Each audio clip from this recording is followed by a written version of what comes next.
Kembali lagi di Apa Kabar Indonesia Pagi. Langsung ke Bang Andreas melanjutkan yang tadi Bang, terputus Bang. Saat ini nih trennya sudah Prabowo efek Bang. Nah, pertanyaan saya sama seperti yang tadi Bang. Lantas sikapnya PDI Perjuangan seperti apa? Apakah terkait dengan pilkada serentak juga akan merapat? Ya, kan itu udah alamiah kan. Secara politik, tadi kan Kang Ujang udah jelaskan bahwa teori tentang power center gitu kan.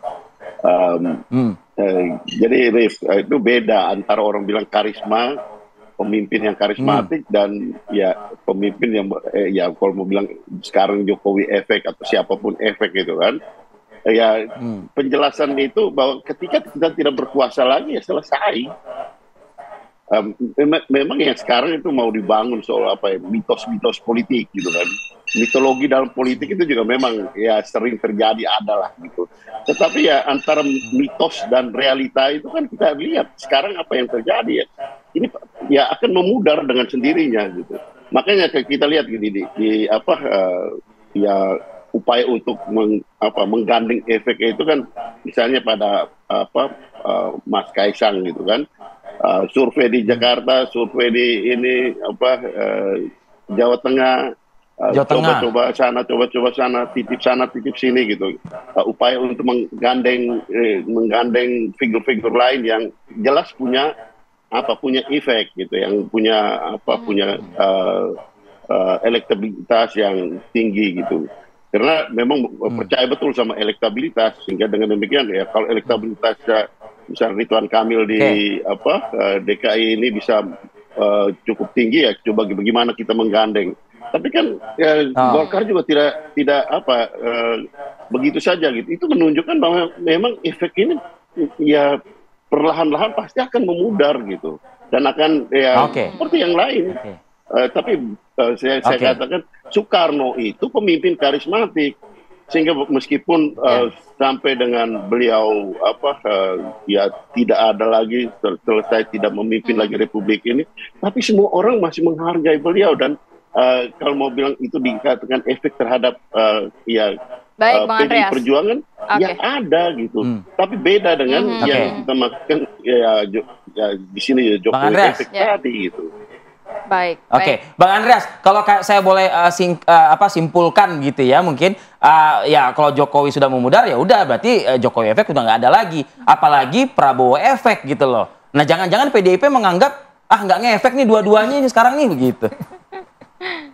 PDI Perjuangan bangun partai dengan itu tadi basis kekuatan struktural mesin partai dengan ideologi. Partai ya. Saya kira dia partai. Di Gerindra pun saya kira mereka mempunyai cara-cara sendiri untuk bagaimana membangun kekuatan partainya gitu.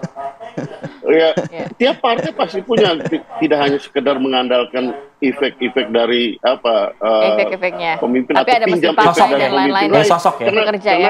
karena ya sosok dari pemimpin, karena itu akan hilang dan memudar gitu. Meskipun bikin dengan segala macam mitos-mitos yang dibuat bagi bansos, terus kemudian survei, dan kemudian bahwa tingkat penerimaan masih tinggi. Ya bisa saja gitu, tapi temporer ya. Karena itu bagi bansos, kemudian survei, ya pasti memang tinggi gitu akseptabilitas.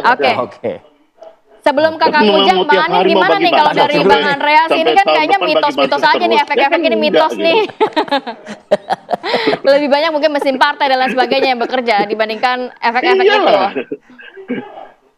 Iya, kalau dari sisi Pak Prabowo tentu diakui, kami semuanya mengakui di Partai Gerindra bahwasannya 99% besarnya Partai Gerindra lebih banyak faktor efek Pak Prabowo memang.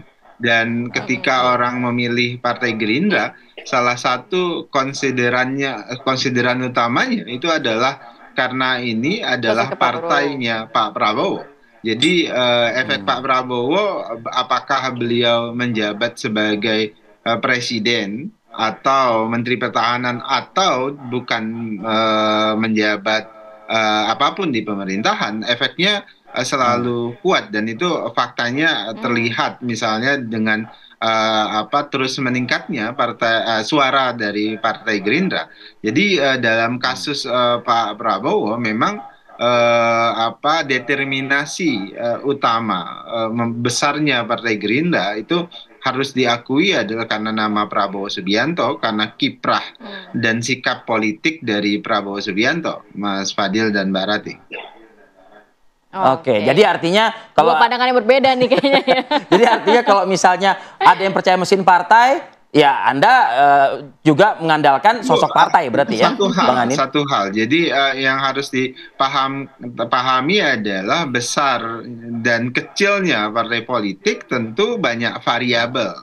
Tentu kalau selain mesin partai, ideologi, kemudian keberpihakannya dan afirmasinya kepada rakyat. Nah, di sisi lain juga tentu ada variabel tokoh utama. Nah, di Partai Gerindra, variabel tokoh utama itu adalah salah satu variabel penting yang mendongkrak besarnya Partai Gerindra. Kira-kira begitu, Mas Fadil. Oke. Bagaimana Kang Ujang melihat dua tanggapan yang agak berbeda? Atau mesin nih, gitu. Ya, kalau saya sih begini, misalkan Ibu Megawati, itu kan figur sosok yang luar biasa di PDIP. Ini dampaknya besar. Kakek saya aja ketika 99 ketika masih hidup, mana partainya Megawati? Saya cari-cari partainya Bung Karno, katanya kan. Nah itu kan figur, sosok dan Megawati efek ada gitu pasti. Dari situ. Dan makanya tokoh-tokoh yang lain juga ketua umumnya ya sosok yang bagus. Gerindra, Pak Surya Paloh, Cak Imin, semua ada. Jadi sebenarnya penting dalam konteks itu. Ya partai penting dia punya ideologi, punya identitas, gitu ya, punya masa penting. Nah, kalau menurut saya kombinasi itu. Tetapi kalau kita bicara tadi efek Pak Jokowi, efek ke Pak Prabowo kembali, saya melihat di pilkada nih ya. Saya survei, saya juga ada pendampingan, saya cek gitu ya.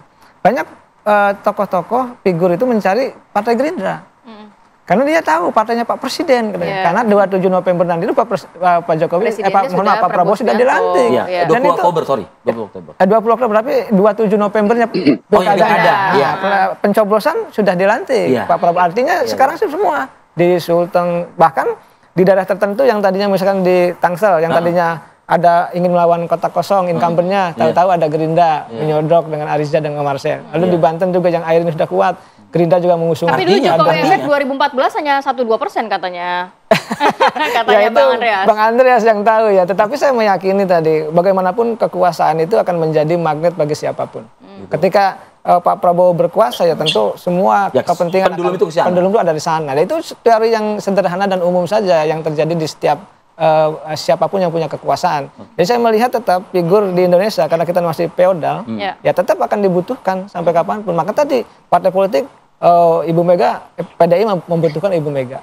Sama juga para politisi hari ini yang mewujud pilkada membutuhkan siapa yang sedang berkuasa. Itu sebenarnya ke situ pendulum kekuasaannya atau pendulum politiknya, dan itu fakta dan realita yang ada saat ini.